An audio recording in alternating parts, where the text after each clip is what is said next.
don't want to sound like a broken record. The players from Pakistan, Sri Lanka and New Zealand didn't really get a proper chance to express themselves because some geniuses thought that it would be smart to have ICC tournament during the rainiest months in Sri Lanka.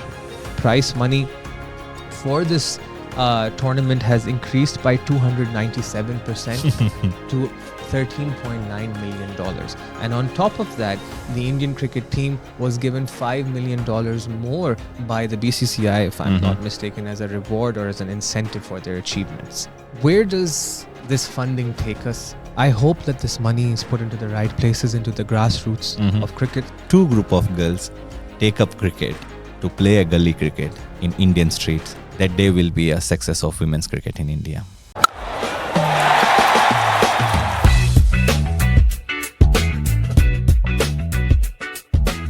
"50 years after the first Women's World Cup in 1975, women's cricket finally has a new ODI champion, India. From being funded/sponsored by actress model Mandira Bedi in 2005, to sweeping aside South Africa in the final and preceding that with a record-breaking chase of 338 in the semi-final against defending champions Australia, India's journey has been no mean feat. This was the richest and most watched Women's World Cup ever. Google came in as title sponsors, with prize money hitting almost $14 million, which was a 297% increase from the previous edition. And throughout the tournament, more than 300 million viewers tuned in to watch Women's World Cup cricket. In this World Cup, on the field, the balance of power shifted in women's cricket for the first time. Australia looked human for once, not their usual clinical selves. Inconsistent and error-prone. England, simply put, underachieved and over-relied on their senior players. South Africa rose from literally the bottom after being all out for 69 to reaching the final under their inspirational and magnetic captain Laura Wolferhart. New Zealand, Sri Lanka and Pakistan suffered most from the rain. Bangladesh's swing bowlers showed flashes of brilliance, but just like Pakistan, their batting left a lot to be desired for. A World Cup of shocks, breakthroughs, and a new champion. So instead of the usual throwback, today we go straight to the middle.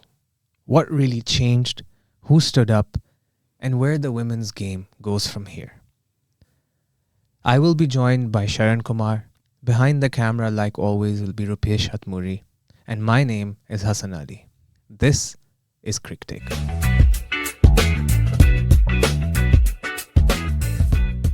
Welcome to In the Middle. In this segment, we will look at the big picture, where we break down how the World Cup actually unfolded. And we'll start with South Africa, because no story hits harder. Bowled out for 69 against England and then 97 against Australia, they looked done and dusted. But under Laura Wolferhart's calm leadership, something changed. Marizanne Kapp, the veteran, found rhythm. Khaka hit her lengths, and suddenly the same team that couldn't cross 100 was playing fearless cricket, knocking out England and stunning everyone by reaching the final. They weren't the most clinical, nor did they choke, but they were definitely the most courageous team of the tournament. Sharan, what's your take on South Africa? As an Indian supporter, most of the Indians agree with me that most of the Indians support South Africa like their second team, be it a men's team, be it a women's team. Yeah. This was the same story for us. Like watching them play, especially the match where India lost to South Africa in the league stage. South Africa was chasing 260 odd runs, and India has already taken 5 wickets in their sub-100 score. So from there was no chance that South Africa gonna regain that position and come back to win. When they needed a run rate more than 10, and no Indian fan expected them to win. But South Africa did what South Africa supposed to do. The finisher Nadine de Klerk played a furious knock at the strike rate of 200. She took a match away from us, and she put India's position for semi-final in a questionable condition. So speaking about, as you mentioned, captain, cool, composed Laura Woolworth, alias Ulfi, we call her. Even the South African fans call her Ulfi. Watching her bat was, I consider myself as lucky and blessed to watch her bat. The elegance she plays in a V, especially on the offside, it's kind of blessing to watch for any cricketer. Yeah, I think we need to talk about her cover drives like we talk about the men's cover drives. Yeah. To be frank, across the internet, when we go through X, Instagram, TikTok, people started comparing about her cover drives with Kane Williamson, Virat Kohli, Babar Azam. To be frank, you being a fan of Babar Azam, me being a fan of Virat Kohli, I rate it somewhere on that stage. I can't compare these things. This is of that quality. I really loved watching her. Other than Virat Kohli, if the cover drive I would follow more was Kumar Sangakkara's. I think Lovely. now I think Brian Lara as well with that high elbow. but Something about left-handers. yes, but Laura is a right-hander. I think Ulfi has taken that spot of Sangakkara in my mind. Like it's Virat Kohli and now it's Ulfi. That's the range she has hit. And to be honest, Sharon, what you have just described about Laura is more of a continuation of sustained excellence. Yeah. I just want to give you a little background on Laura Wolferhart. In 2017, she graduated from Parklands College, top of her class. She then went to Stellenbosch University to study medicine. When she was studying medicine, she got the opportunity to play for South Africa. Her primary goal was to study medicine, not to play cricket. But in her own words, once she saw the calendar of the South African cricket team, she realized that she wouldn't have so much time to study. And what followed after is just incredible. In just her first year and a half of South African cricket, she became the Player of the Year, Women's Cricketer of the Year in 2020 South Africa. After that, in the 2023 World Cup final of the T20, she was the leading run scorer. In the 2024 World Cup final, she was once again the leading run scorer. On both occasions, South Africa ended on the losing side, but Laura Wolferhart was the lone wolf, if I can put it that way. And then this World Cup final, where this was her second ICC campaign as captain, she scored 571 runs, the most in a single edition. She scored 336 runs in the 2 knockout matches, which is the most by any cricketer. She has now 1,328 runs, which is the second highest ever in Women's World Cup history. And in this tournament, she took 8 catches. And I don't know how many more facts there are on Laura and her brilliance, but this was just a short summary of everything she has achieved at the tender age of 26. Hassan, you were just speaking about her batting stats. Let me just go through what her leadership does to South Africa. Leading South African cricket team is not that easy. You know, there are a lot of compositions the team has to maintain. With the quotas? With the quotas. Yes. And when you look at the team, she is 26 and she is managing a players who has played like 5 World Cups, Madison Cup. When you have such an experienced players in your team and you are the one who is leading them and you are the one who is setting the standards for them. We know that famous quote which says, wolves always hunt in packs, and she was the leader of that pack. Speaking of the pack, I noticed something very interesting, Sharon. In the 2023 T20 World Cup final, in the 2024 T20 World Cup final, and the 2025 ICC ODI World Cup final, do you know that there are 10 players out of the starting 11 that started all 3 games? The only exception was Shabnam Ismail, who did not play for South Africa after 2023. And in her place, Enery Derrickson came in. And she had a pretty decent tournament. I think she's more than decent pace bowler. My question is that now out of these 3 starting 11s, 10 of them have lost 3 finals in a row. I don't want to say that the South African women's team also chokes, because I feel like their losses are more comprehensive. They aren't as close, or they don't throw them away. I've noticed that the South African cricket team, in fact, the women's cricket team, is more accomplished at getting over the line. They don't choke as much. They don't flounder as much when they're trying to chase. But question does occur that this side now, 10 out of 11 players, has lost 3 finals in a row. Something has got to change because they're almost there, but they're not there. And, we could pinpoint certain instances or players. For example, Anek Bosch bats at 1 down for South Africa. Sharon, she scored 35 runs in 6 innings at batting at 1 down. And out of those 35 runs, 28 came in 1 innings. So the question is that when you have openers like Laura Wolferhart, JJ Britz giving you an amazing start, you arguably 2 of your best batsmen at the top, 1 down is such a critical position. Can you have someone batting at that position when they're so horribly out of form? In South Africa's defense, Anek Bosch did score a half century against Pakistan in the warm-up stages, 58 not out if I'm not mistaken, but she could not find that form again. And that match, that 50 she scored was in Colombo. After that, South Africa played majority of their matches in India. That could have had an impact, but you need to start maybe becoming a little bit more critical in scrutinizing the underperforming players in the South African lineup, because reaching 3 finals in a row means that you're obviously doing most things right. Yeah, but you're not doing something just enough to get over the line. And those mistakes have been repeated time after time. Especially the collapse in the middle order has been seen earlier as well. Like, how many times will you expect de Klerk and Trion to rescue you? Yep. And, again, I'm very sorry to Anek Bosch. I'm not trying to single her out, but she also dropped 2 catches in the final. Yeah, that was a pure pressure, you can say. Yeah, like it was you were speaking about Ulfi's percentage of catch percentage, successful catch percentage. No, it was 90. I was just talking about that she's taken 8 catches, which was the most in her team. Yeah, it was when we saw the stats while watching the final match, the successful percentage of catching, Ulfi was the one with a 91 percentage. Wow. And in a same match, she went on to drop a catch right after that stat was shown on the TV. The commentators curse. The commentators curse. Speaking of fielding, South Africa and Australia were tied in 4th place with a 66.7% catching percentage, which means that they take 2 out of every 3 catches. The only teams better than South Africa and Australia were surprisingly Pakistan at 3rd, 73.1, which is their best performing ICC tournament in terms of catch percentages, but we'll talk about Pakistan later.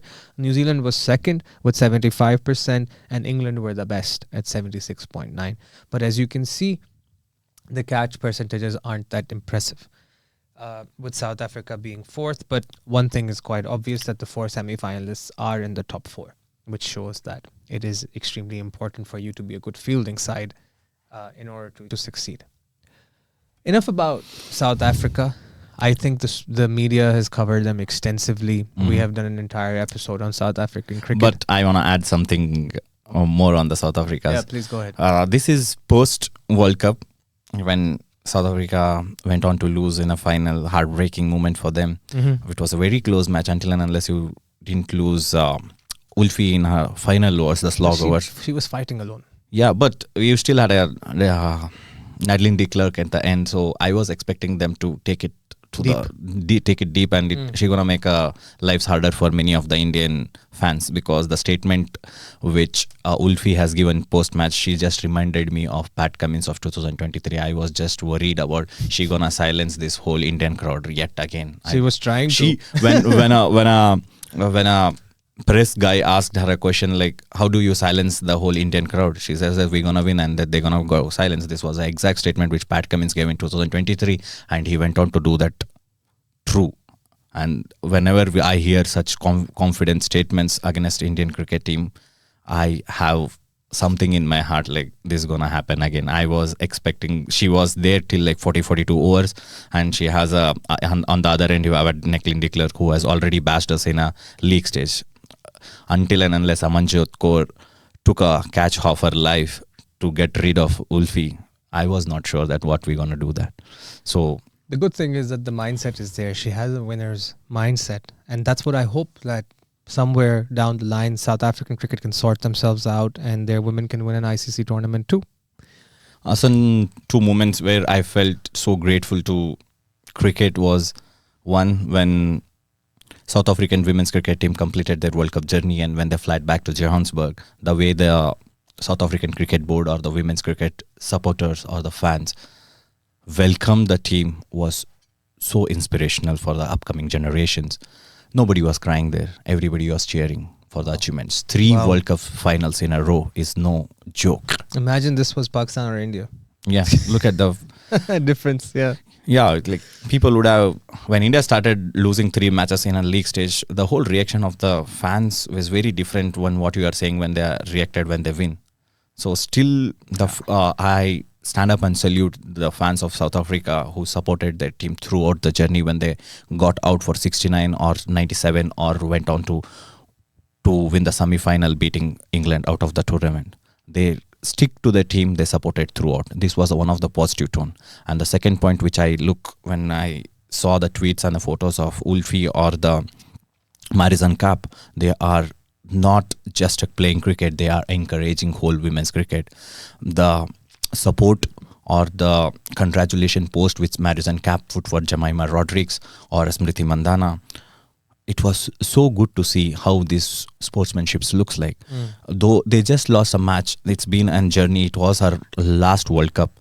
She has a pain in her heart, but still she went on to congratulate Indian team, and special congratulations to Jemima Rodrigues, because Jemima Rodrigues is a teammate for Delhi Capitals. So these are the standards which you are setting towards the sports. You are mentioning what sportsmanship means, like how this is going to set a legacy for upcoming generations. Winning or losing are the parts of sports, but these are the inspirational example which going to set a milestones moving forward. Men's cricket has a lot to learn then. After that, Sharon, thank you for sharing that story about the South African cricket team. So we spoke about one finalist. Let's now talk about one of the semi-finalists. Yeah. Your favorite, Australia. My favorite Australia, but I don't know, when I listen to so many Indian fans, when I spoke to other people's, the one of the most heard comment was, it was so satisfying to see Australian cricket team nervous situation. Be it a men, be it a women, be it under 19, I never saw them fumble. I never saw them getting nervous. In Australia's defense, and I think Alyssa Healy was the first to admit this, it was a very un-Australian performance. Yes. I mean, Talia McGraw was dropping catches. Alyssa Healy was dropping catches. They were misfielding. Alyssa Perry fumbling. Sutherland was missing their lines and lengths. She was bowling wide in a current situations. I have never seen an Australian... You're absolutely right. I agree with you. I have never seen an Australian cricket team fumble like that. Never. Maybe it was the pressure of the home crowd, but they are experts at silencing the home crowd. Exactly. Both their men and women's team. How did you rate their performance, though, as a unit? Still reached the semi-final and still dominated their way to the semi-finals. Even didn't have their captain Alyssa Healy as well as keeper for 2-3 matches. Yet it was cruise control all the way to the semi-finals. What World Cup are you speaking about, Hassan? They are unbeaten from 2017 World Cup. The last time when they lost was in 2017 when Harmanpreet Kaur scored 171 against them. Yeah, that was the match they lost. But Australia then were a big fish in a small pond. Cricket has changed. But this is also a mighty Australian team. This is also a prime Australian team. When you look at the players, you see time after time, consistently Australia has given a best cricketers, be it a men, be it a women. I don't know. There is something about this Australian cricket board. How they cater these players and how they give a better stages for them, so they come back and perform in international circuits and tournaments like World Cup. I think it's credit to their first class system for sure. Both their men's and women's is just producing talent despite not having such a big population. Another thing that I really liked about the Australian team in this tournament, which is something that's always been a consistent feature of theirs, is that apart from India, I think they were the only side that depended on team contributions rather than individual contributions. Yeah, they have a batting till 10. Alana Kings come back and hits 50. What do you expect from... That's what I was about to say. You know, you have Annabelle Sutherland, who apart from the semi-final was arguably the best fast bowler in the tournament with 17 wickets. Alana King broke a decades-old record and took a 7 for, which is the best figures by a woman in an ODI World Cup ever.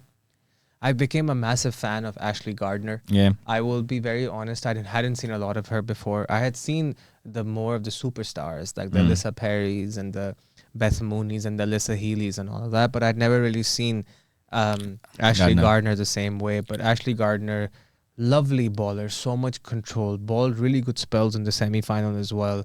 Was, I think, the backbone of the middle order alongside with Beth Mooney. Beth Mooney had a great, somewhat okay-ish tournament, but her standout performance was against Pakistan when Australia were 7 down for 100 odd. Yeah. And then her and Alana King put on a partnership that saved Australia, in my opinion. And that was a too much of bad luck for Pakistan, I guess. There was a moment then I thought Pakistan has just overruled this Australian unit, but that's the thing. I feel that in this, I will come to Pakistan a little later, but I think this tournament, especially teams like Sri Lanka, Bangladesh, Pakistan, they really disturbed the big girls of the tournament. They asked a lot of questions, which is a great step in the right direction for women's cricket, right? Coming back to the Australian players, I think I have a new favorite. Yes. Phoebe Litchfield. Yeah, you came to the point now. She is full of life. What a great personality. Very Jemima Rodriguez like. Joy, joyful, enjoyable. Jolly, smiling, playing the game for the sake of it, enjoying it, not trying to take it too hard. She plays a flawless form of cricket. She is playing that aggressive brand of cricket that is required from most cricketers these days. She is a gun fielder. She has great wrist. She can play 360 degrees. And she's only, 20, 21? Yep. And potentially a future Australian captain. Speaking of future Australian captain, Sharan Kumar, Alyssa Healy. Struggles with fitness have started arising. She had an unusual wicket-keeping World Cup, if I can say. Yeah, from that she is perspective. one of the best wicket-keeper for a women's Especially in football the cricket. semi-final, like, I respect you so much, Alyssa, but you were rubbish. Sorry. You can't... She dropped the match. She dropped the World Cup. Sorry. I don't want to be that sort of sensationalist. Like, I'm not trying to be dramatic. But when Jemima skied the ball... Even Jemima knew that. Yeah, Jemima like literally threw her head down. She was like, "Ugh, I'm done." And then Alyssa she caught, Ian Bishop said about Talia McGraw when she dropped the catch that she caught nothing but fresh air. Yeah. Alyssa Healy also caught nothing but fresh air. Is it because of the dew? Because No, the it's Talia the McGraw's catch pressure. was just slipped out of hand. It's the She was pressure. just It's the pressure. reverse cup. It just passed Reverse through her cup hands. was like the Australians pioneered this technique. Yeah, but still. Right? But I don't believe that it was due or anything. Like, Australia were winning matches in dew before this as well. They were used to these conditions. It wasn't their first match. I don't have anything in my defense for Alyssa Healy because you are the wicketkeeper. You are the safest hand among the living. Gloves. And your baller's gotten out of the way that, okay, You take the catch. And there was short mid-wicket as well. She didn't even let her to That was come. one of the catches. The other catch also that she dropped. And then you add the other fumbles and the dropped catches and you're like, is this Australia? I feel it's more of a overconfidence because scoring 339 or chasing 339 runs in a World Cup semi-final is never expected. It's never happened either in men's or in women. So they might be of a overconfidence. That's maybe the point where they felt that they're gonna win and they dropped the match. That's a really good point. But at the same time, you have to remember that the same Australian side chased 331 in Vizag in the league stage Against India. against India. So it's not like it was impossible. And one thing, Sharon, I'm a really big believer in momentum in cricket. If you play any sports, even if you play it at the amateur level, momentum is gold. Once you're rallying and your whole team is on the same page and you're kind of like feeling that you're going to take a wicket every ball, that is rare. And what I felt happened at the end of the Australian innings, despite the 330 odd runs, was that they lost 4 wickets for 7 runs in the last 2 overs. That must have shifted the momentum. Even if that momentum was 10 to 15%, it would have given the Indian team belief and hope that there's a way back in. And then you add or you pile on the sloppy ground fielding, the sloppy catching to this shift in momentum. And then you complete this package with a raucous home crowd.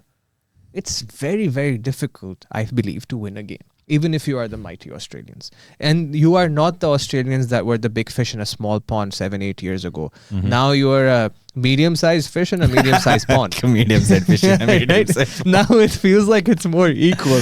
Because for once, you know what was the greatest thing when India and South Africa reached the final? We knew we were going to have a new champion. Winner, yeah. That's what sport is about, right? I don't enjoy leagues or sports where it's just one team dominating the roost. Isn't this whole 2025 is all about this? You have a new champions in across the sports, across the leagues, Absolutely. across the World Cups, across the tournaments. Something in the stars. If you are an underdog in your region, and if you are new to something or you are sticking and you are not getting wins, 2025 is your year. You still have 2 months. You still have 2 months. Go, chase, you're going to win. Now, speaking of chasing and winning, Sharon, I will now hand over the mic to you and I will be quiet. This is your moment. Talk about Team India. I think if I need to start speaking about Team India, it should not be just something only about the World Cup. So I'll speak about the people who set up this whole stage. How did women's cricket board came into existence? What was their struggles? How was the India's performance in 2005 World Cup? How did they perform in 17? I'll just try to bring the roadmap to this 2025 World Cup. Then I'll come back and speak about the performance they pulled out in 2025 World Cup's final. So this should be our whole segment where I can speak about India team's journey, struggles, and the rise. A segment within a segment. Yep. Go for it, Sharon. Hassan, there is a brief history like how cricket, especially women's cricket, has entered India. There are so many reports says that when a missionary from Australia flew to India for during pre-independence era of India, she settled in state called Kerala. Since she was a warden of a particular hostel, she has made us cricket sports mandatory. That was the first time like cricket for women was introduced in India. When we backtrack the record, that was the first report which I have read across. So now I'm gonna fast forward. When Mithali Raj started playing, her only match broadcasted on TV live was 2009. That was the first time Mithali Raj's father saw her daughter play on TV. What kind of inspiration this has set. I still want to feel how Mithali Raj's father has felt that day. When her father started mentioning about the proud, the happiness he feels between his chest, made Mithali Raj to make a decision, come back from the retirement. That was the time when she was thinking about her retirement since she has an injury. But when her father spoke about the proud moment when he felt it, when he saw her play on television, national television, and across the streets of Vizag or the Hyderabad, people started recognizing Mithali Raj back then. So this was a proud moment for her father. When her father spoke to her about this, Mithali Raj thought twice and she came back. She didn't take the decision of retiring. So coming back to 2025 World Cup, I'll start with Pratika Rawal's performance. One of the best innings played by Pratika Rawal was our virtual knockout against New Zealand. Absolutely. The 100 was a quality knock. Superb. And it was so sad to see. Nasty injury. Wow. That too against Bangladesh in a red rubber match doesn't define. But that's how the story has to be written. Now I am to speak about Shefali Verma. Shefali Verma started her career at the age of 16, who recently won Under-19 World Cup under her captaincy. Out of 2025 World Cup squad, she was not even in a scheme of things because she has no good average when compared to Pratika Rawal. So the problem with Pratika Rawal was the strike rate. The problem with Shefali Verma was average. When you are playing a long format, average really matters. Absolutely. So that was an easy decision for the decision makers to go with Pratika Rawal. Yeah. So, but there was a other side of the coin when a touch wood, but no nation or no cricketing sport should ever have an injuries with them. But of course, you can't control everything. So an injury happened. She was the one who grabbed this opportunity with both the hands. Shefali Verma was playing her domestic league in Surat. She got a call, and next day she was with the Indian team. And she has left with 2 games on her hand, semi-final Biggest and games final, of her biggest games of her life. And what she did in final was something beyond the imagination. The highest score before she scored 87 in that match, her highest score was 71. She never scored more than 71 runs in any of the ODIs match. Another story like this, people completely ruling out an individual, not giving them any chance. Jemima Rodriguez. Yeah, if you remember, just before the World Cup match, semi-final match, we had a discussion. Some of the guys were speaking about how Jemima is underperforming in this World Cup. There was no critical knocks. Lots of social media criticism. She's always dancing. Yeah. Take things seriously. Blah blah blah. Questions about her faith and everything was being thrown at her. But I have to come separately on that particular innings which Jemima has pulled. That innings by Jemima, keeping the luck aside, was the one of the best cricketing knock in a pressure semi-final condition I ever watched. Across the format, across the male, female, whatever cricketing formats are available. Under pressure, playing against mighty Australia. Under pressure is an understatement. She wasn't under pressure. She was under pressure. Doesn't do justice to what she was under. I'm more talking about the stuff she was going through outside of the cricket field. Just like being dropped from the team, on the bench, being criticized for being a happy person. Yeah, she got she even got dropped in this tournament. So she came back from she came back from that. Though when she won the World Cup, if you have seen, she hit a 14 boundaries, no sixers. That was a clean cricketing innings. She was picking her spots and timing them very sweetly. There is another side of the argument that she has got multiple chances. 4, right? Three, but 4, yeah. Again, I will say luck favors the brave. To be honest, she deserved it. Given all the hate and criticism she was getting when those catches were getting dropped, I was happy for her. I didn't care. Because look, at the end of the day, we're still humans. And behind that cricket helmet is a human. Yep. We forget that. And she is even a gun fielder. She was super live wire on that semi-final match. She saved more than 15 to 20 runs by her fielding. So once you come up in when you step up in a field with such amount of things going on your head, and when you start performing, when you start saving, these are the moral boosters for you. These are the small things which keep on hitting in her. The statements which she has given, this is my home. And if somebody is coming and challenging me, there is no way that I'm letting it go back off without a fight. This was the statement against mighty Australia.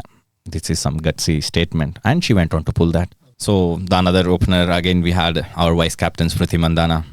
What a batter! You speak about Smriti Mandhana. You are Smriti Mandhana is your favorite. Just speak about them. So I'll once again, full transparency. I only started watching women's cricket like 2-3 years ago. I think the leagues really helped, like the WPL, the Big Bash. It started making me want to watch them. The 100 was actually the first time I watched women's cricket properly. Of course, I knew what was going on, but I was very limited to women's cricket in Pakistan. I didn't really look elsewhere. But this tournament, I watched in its entirety, watched properly, would watch the games in the morning and all that. And Smriti Mandhana is... I know people are going to get really worked up about this. When I was growing up, I loved Saeed Anwar. I see Saeed Anwar in Smriti Mandhana. Look, I know people might get rattled by this or a bit offended, but I'm Pakistani. Most of my cricketing heroes are Pakistani. So when you admire something in some other player from another nation, it's usually because you see parallels to who you have considered your favorite growing up. I really like how risky she is. I really like her temperament. I really like her attitude. I like her demeanor. I really like how supportive of a vice captain she is. She never seems to be trying to take the limelight from Harmanpreet. She leads from the front whenever they play against the mighty Australians. I think she has an average of 60-70 or something like that against the Australians. I felt that Harmanpreet had a bit of a quiet tournament, and that's where Smriti really took over. We cannot forget Deepti Sharma. For me, the two pick of the tournaments for India were Smriti and Deepti. Deepti Sharma has done what cricketers haven't been able to do in the last 40 odd years. Since Greg Chappell in 1981 and Kapil Dev in 1985, she became the first cricketer in an ICC ODI tournament to score 200 plus runs and take 20 plus wickets. I don't know if India would have won this World Cup without Deepti or Smriti. They might have won it without Harmanpreet. They might have won it without Richa. They might have won it without Shafali. But they could have not won it without these two players, because these two players not only led their respective charts in batting, bowling and fielding, but they were also the most consistent. Smriti finished as the second highest leading run scorer in the tournament, second only to Laura Wolferhart, who had, as we mentioned, the time of her life. And supporting is an unfair word, but equaling that contribution was Smriti Mandhana, and for me those two were the players. Deepti Sharma, you mean? Deepti Sharma and Smriti Mandhana were the pick of the Indian team for myself as a Pakistani neutral fan watching on. So since you are already speaking about Deepti Sharma, one of the contribution, she scored 50 in a final match, and she scored quick 30 or 24 odd runs in semi-final. The knock which supported Deepti's intent was Richa Ghosh. Time in time, Richa Ghosh comes in batted for India with 141 strike rate. Every time she comes in, she comes with the intent. She hits ball like clean air. She takes Good bowlers. keeper too. Very good keeper. She is a pocket dynamite. She hits the sixes like 70, 80 meters. Like, I do think she needs to work on her agility and balance a little bit when it comes the to more keeping. than agility and balance, I still like there should be a temperament point of view to be added to her innings, because she is a born winner. She plays under 19, she wins. She plays World Cup, she wins. She plays WPL, she wins. She's a Bengal tiger for us. So the intent which she carries, the small amount of temperament added to that intent will be a great thing young. going forward. Yeah, she's super young. Yeah, she's definitely one for the future. And now that she's become a World Cup champion, she will definitely carry this on. Before we move on to England, why don't you tell our viewers what you were telling me about Sri Charani? So this World Cup by Sri Charani reminded me of the great Indian spinner Neetu David. Slow left arm, orthodox, giving flight in the air, always attacking. So when you look at the numbers which Neetu David pulled in ODI World Cup 2025, she took 20 wickets at the average of 8.35 and economy of 2.54. These are the staggering numbers, and these are the standards set for Glenn McGrath for 2007 World Cup. So this is the level that Neetu David has set. And in 2025, when Sri Charani started bowling those left-arm orthodox and giving a flight, most of the Indian fans who are senior, who started watching cricket team back then, they wrote about these things. Though this Sri Charani, the young Kranti Gaud, the bowler from Madhya Pradesh, Renuka Singh from Himachal Pradesh, everybody, if I start speaking about each character, has a story to come up with. And moving forward, my one wish, some Netflix, Amazon or the other broadcasters take up these stories and make a series or a movie, so that this has to go Akshay Kumar long. will beat Netflix and Amazon. So one interesting fact I want to share with you, we're talking about slow left armers. This World Cup edition for women had the most wickets taken by slow left arm bowlers of 110. Which is 33 more than the previous record that was set in 1982. I think each team had minimum 2 left-arm spinners. I can see. Like South Africa had 2 to 3. Pakistan's best bowlers, Sadia Iqbal is a left-arm spinner. So one last thing, Harmanpreet Kaur, the captain, leader, legend, started her career in 2009 under the captaincy of Mithali Julwan. She was from that era. She is almost 36 years old. She has carried all the burden. She has seen ups and downs of Indian cricket team. But the innings she played against Australia, she was never nervous. She was... I think it was a good supporting knock. Yep, good supporting knock. And I don't know, I should say this, but when you see all the World Cups that India won in 1983, when a final ball was bowled, our captain was involved in that winning moment. Kapil Dev took a catch. 2011, Dhoni hit a 6. captain was involved in our winning moments 2025. It has come again. Pattern has repeated. Harmanpreet Kaur took the final catch. And one thing I really liked about Harmanpreet was that she's a bit notorious for her temper, for losing her composure. But this tournament, she did really well. She kept her cool most of the time. And I felt especially in the final end of the tournament. Yeah, the knockout phases, I thought she was much, much better. In fact, I think she was very cool, which I really respect. And I also really liked her Bhangra steps before she picked up the World Cup. That was unique. Crazy. Yeah. But Hassan, I want you to speak about Amol Mujumdar. I know you are one of the greatest admirer of him because you know him even before like most of the Indians came to know about him. Simple reason for that. Amol Majumdar was So when I was growing up, I would watch a lot of Neo cricket and they would show Ranji, Duleep trophies and all of that. And so I would watch these matches, and Amol Majumdar was consistently this person who just kept piling runs upon runs upon runs upon runs with great technique, flawless innings, great temperament, great patience. But you just never see him in the Indian team. Why? Because the Indian team had the Gangulis, the Dravids, the Lakshmans, the Tendulkars. There was no place for an Amol Majumdar. And the thing is that he was so unglamorous and so unflashy that he wasn't going to sell like the other superstars would. So that was also another reason that he wasn't able to attract people or be that magnetic force for them like his counterparts were. And then I had a little bit of an interaction with him in the Middle East, in one of the under-19 tournaments where he kind of was there on behalf of ACC. And, he was talking to the associate nations players, the teams, the captains, giving them tips, watching our net sessions, etc. And I had this interaction with him about 10, 12 years ago. And, they say never meet your heroes, right?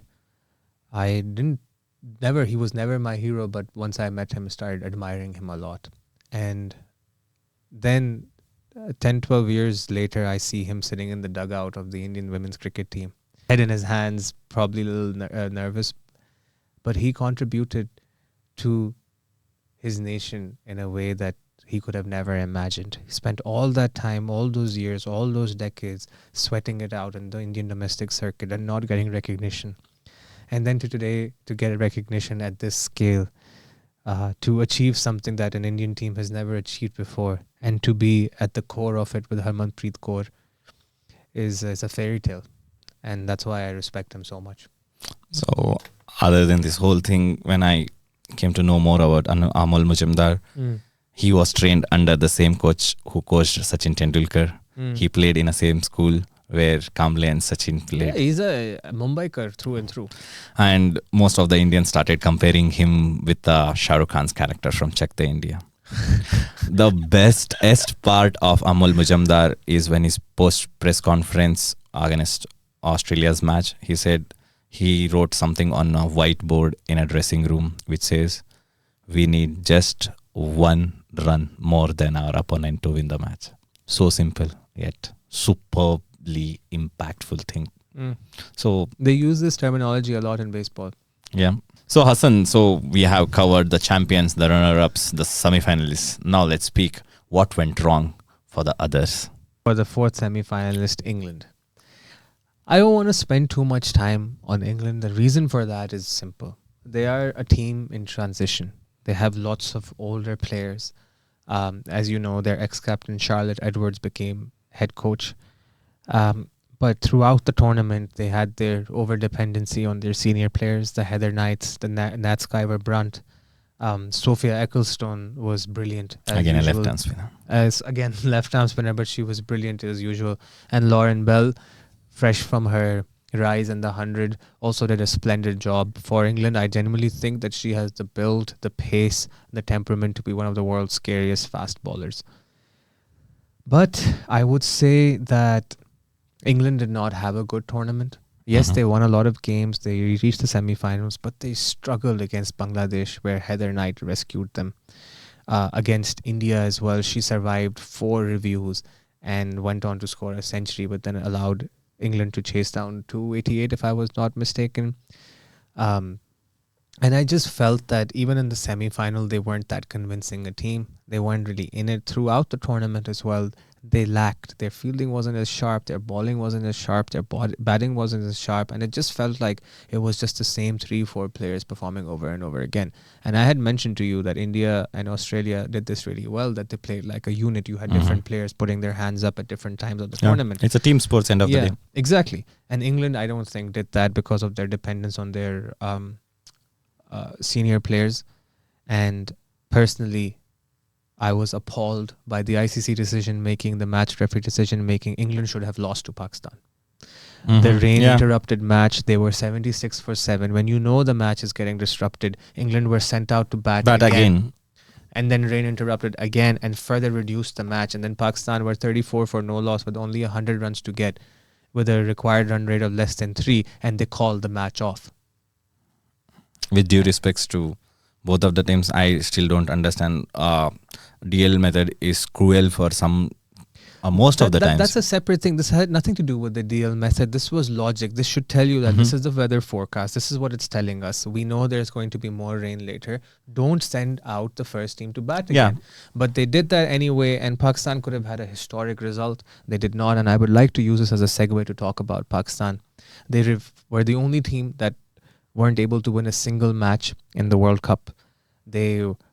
Them and New Zealand had 3 matches washed out, more than any other team. When you have 7 matches and 3 of them are washed out, it's not really an easy thing to do. Their 4th and 5th matches with Pakistan were affected by rain. So alongside New Zealand, 5 to 6 out of 7 matches are rain affected. I don't want to be unfair and give damning verdicts on their teams when they haven't been given the truly tested chance. Yeah, and it's not their mistake. The weather is out of control. I will come back to that later, the weather thing.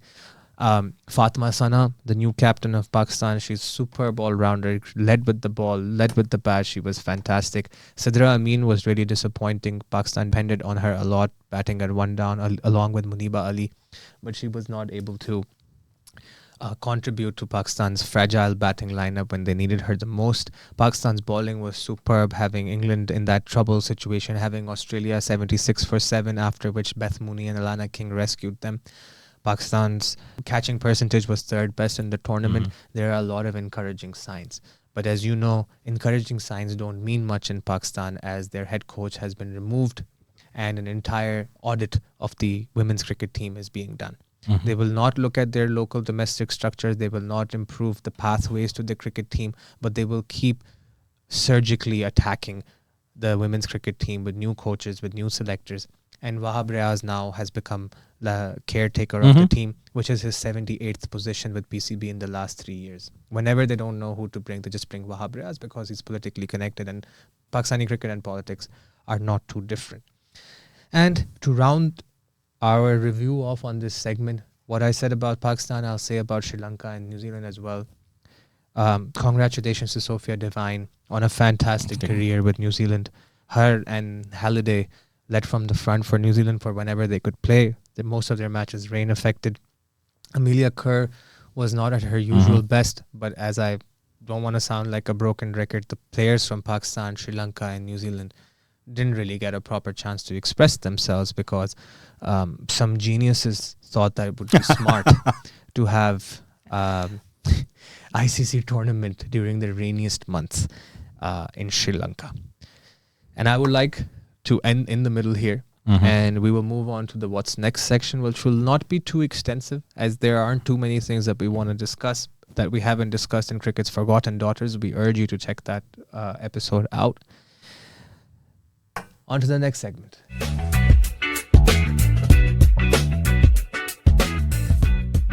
What's next, Sharan? What's next for women's cricket now, moving on from this World Cup? They have been hard done by. First and foremost, I would like to ask you a question. A lot of Indians in India, I saw on social media, raised the question of why matches were not being played in your hotspot stadiums, like your Chinnaswamis, your Wankedes, your Eden Gardens.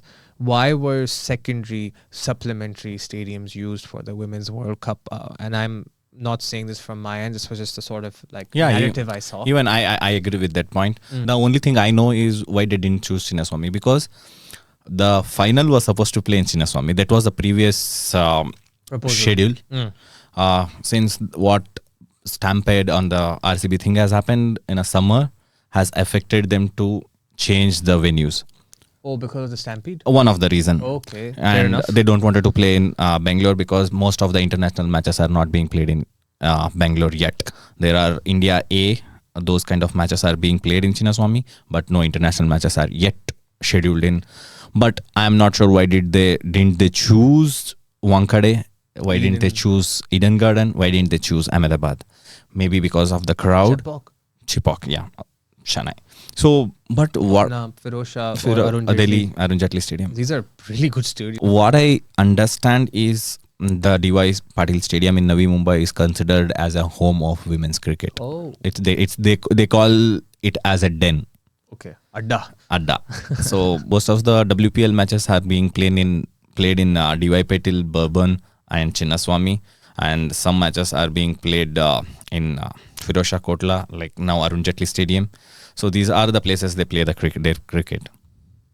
So still I don't have an answer why didn't they choose for the glorious historic heritage stadiums like Eden Garden or Narendra Modi Stadium. This India-Australia match happened at Narendra Modi Stadium, right? I'm glad.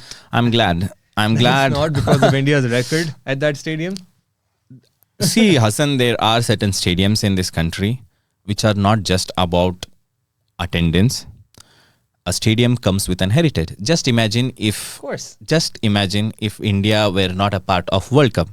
Will DY Patil Stadium will be full of audience? I'm not really sure of.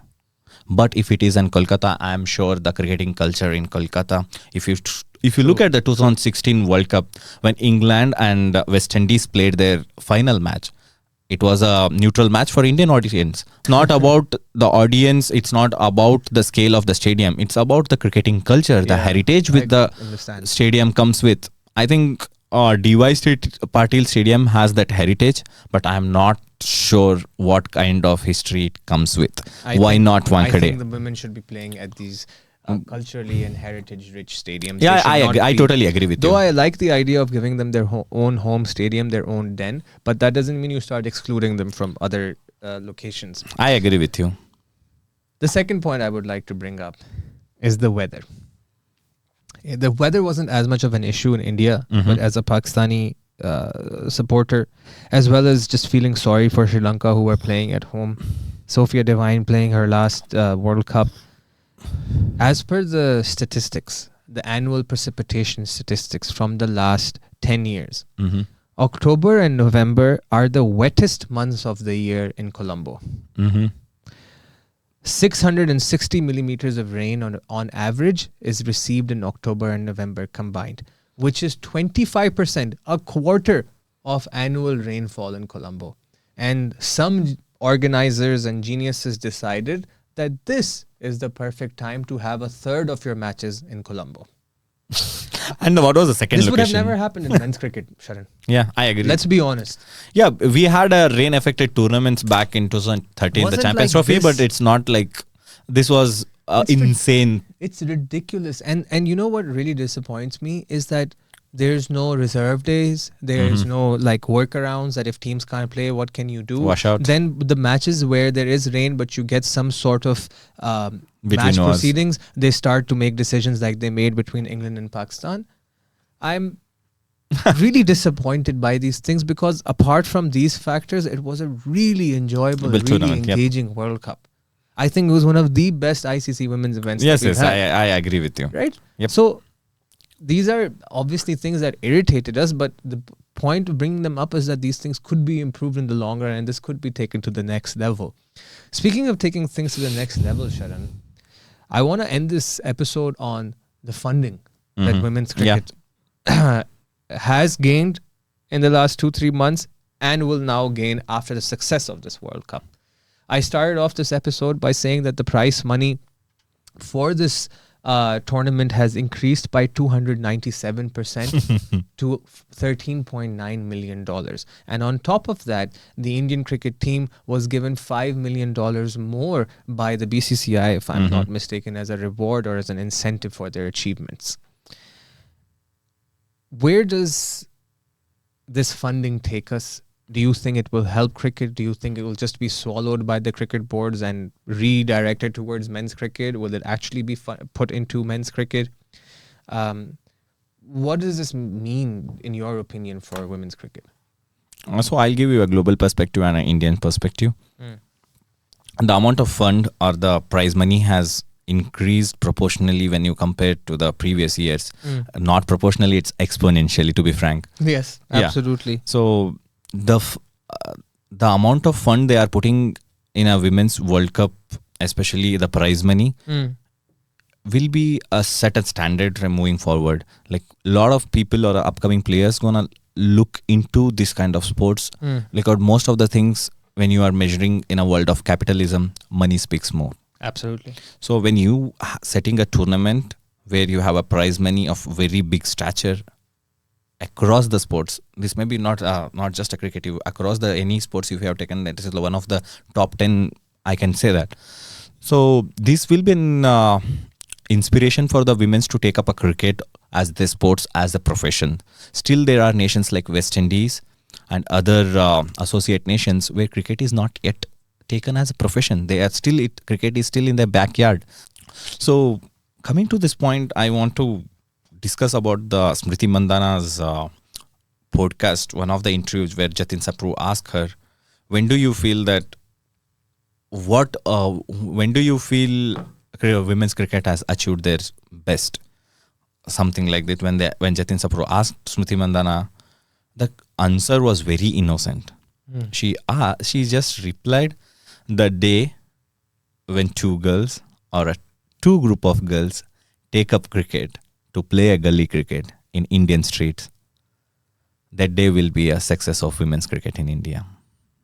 So this looks very small, but Google's sponsorship, the 297% increase in total prize money, each team, it is regardless of where you finish, are guaranteed $500,000. I hope that this money is put into the right places, into the grassroots of cricket, so that Smriti Mandhana's dream that we also agree with and also wish for to come true, comes to fruition one day. And on this note, ladies and gentlemen, I would like to end today's episode on the ICC Women's World Cup 2025. My name is Hassan Ali. My name is Sharan Kumar. And behind the camera, like always, was Rupesh Atmuri. This is Crick Take, and we'll speak to you some other time, some other day. Thank you. Bye-bye.